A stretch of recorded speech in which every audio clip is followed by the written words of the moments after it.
Bonjour et bienvenue dans la série Problèmes et exercices.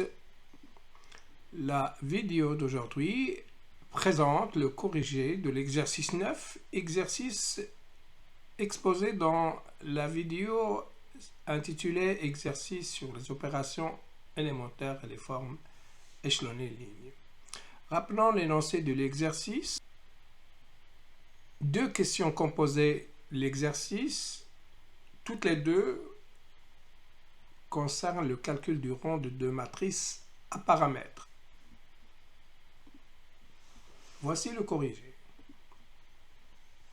Pour la première question, qui consistait à déterminer le rang de la matrice 1, 1, 1, 1A, A au carré, 1B, B au carré, où A et B sont deux nombres complexes donnés.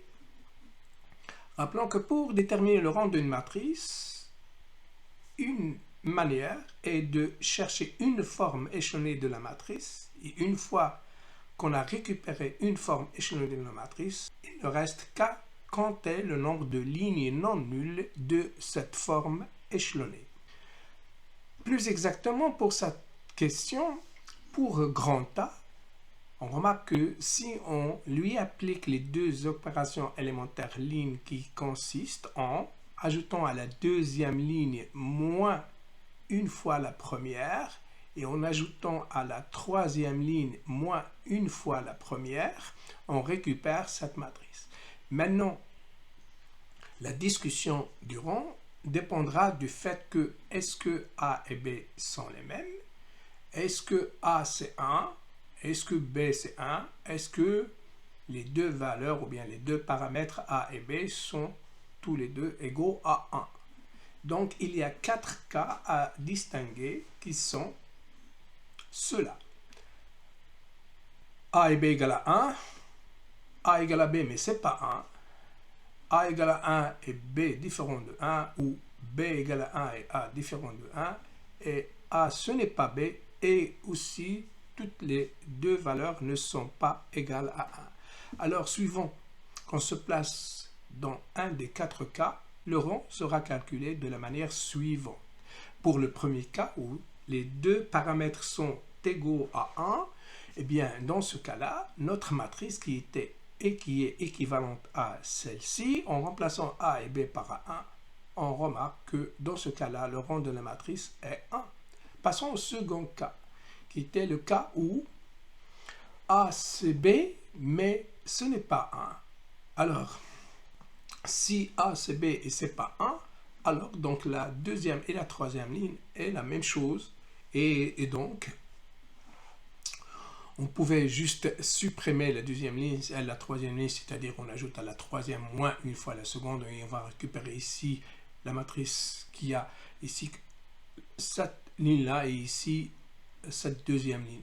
Ou ici en fait on a ajouté une autre opération élémentaire, on a appliqué une autre opération élémentaire ligne, c'était à diviser cette ligne par 1 moins 1 pour récupérer. Là on a une forme échelonnée réduite. Et donc, dans tous les cas, le rang dans ce cas-là est 2. Maintenant, pour le troisième cas, qui est composé de deux sous-cas, c'est-à-dire le cas où A égale à 1 et B différent de 1, et l'autre deuxième sous-cas, c'est B égale à 1 et A différent de 1. Alors, pour le premier sous-cas, on a A égale à 1, donc cette matrice-là, elle est égale à celle-ci, et puisque B, c'est différent de 1, donc en permutant ces deux lignes-là, on récupère une matrice qui est échelonnée, et donc le rang de la matrice qu'on a dans ce sous-cas est bien égal à 2. Alors maintenant, le second sous-cas de ce cas-là, c'est-à-dire maintenant B égale à 1 et A différent de 1, ici, en remplaçant ici petit b par 1, on récupère cette matrice-là, et vu que A ce n'est pas 1, donc encore une fois, on retrouve que le rang de A dans ce cas-là est 2. Le dernier cas, les deux sont différents et les deux sont différents de 1, et bien dans ce cas-là, cette ligne, ce n'est pas nul, et donc cette ligne n'est pas nulle, celle-ci n'est pas nulle, et cette ligne est différente de celle-là. Et donc dans ce cas-là, on peut appliquer à la deuxième ligne l'opération élémentaire qui consiste à la diviser par 1 moins 1, c'est possible puisque A c'est pas 1. Et puis on divise la troisième ligne par B moins 1, c'est possible puisque B est différent de 1. Et puis après, on ajoute, on va avoir ici 1 et ici 1, donc on ajoute moins une fois cette ligne à celle-ci pour récupérer enfin cette matrice. Et cette matrice, elle est échelonnée parce que ça, c'est pas 0 car B, ce n'est pas 1. Et donc, pour ce dernier cas, on récupère le rang de A est égal à 3. Donc, en résumé, voilà, on a si A égale à B, alors le rang de A égale à 1. Si A égale à B, et tous les deux différents de 1, on récupère, donc on a vu dans les deux sous-cas que le rang est égal à 2. Et puis si A égale à différent de B, et les deux différents de 1, rang de A est égal à 3. Maintenant, pour la question petit c, qui consiste à déterminer le rang de la matrice à paramètres réel petit m, de la même manière, donc il faut chercher une forme échelonnée, et une fois qu'on a récupéré une forme échelonnée, on compte le nombre des lignes non nulles de cette forme échelonnée. Eh bien, voici une réponse. Alors, à cette matrice C, en lui appliquant ces deux opérations élémentaires, celle-ci, ça consiste à multiplier la première par 1 moins m qu'on ajoute à celle-ci pour annuler ce coefficient. Et puis, on ajoute à la troisième moins la première pour annuler ce coefficient. On récupère cette matrice. Et bien là, le rang doit être discuté suivant que ici, est-ce que j'ai un 0, est-ce que A j'ai un 0 ou pas, c'est-à-dire est-ce que M c'est 2, est-ce que M c'est 1, est-ce que M c'est pas 2 et c'est pas 1. Et donc voilà, 3 cas à étudier.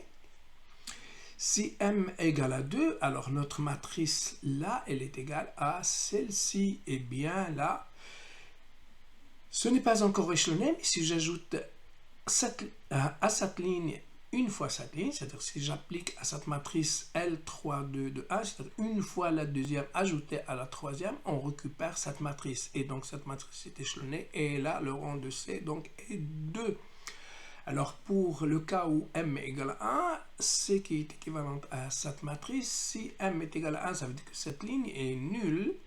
Et ici, en remplaçant par M égale à 1, je récupère la ligne 0, moins 1, 0. Et là encore, donc C est de rang 2. Alors, pour le troisième cas où M n'est ni 1 ni 2, alors c'est équivalent à cette matrice. Et donc, ici, c'est pas 0 et là, c'est pas 0. Donc, cette matrice est échelonnée et donc le rang de C est égal à 3. Donc, en résumé, si M égale à 2 ou 1, alors rang de C égale à 2.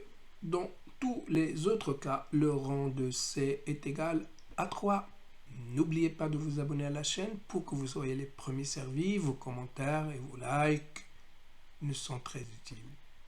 Merci de votre attention et à bientôt.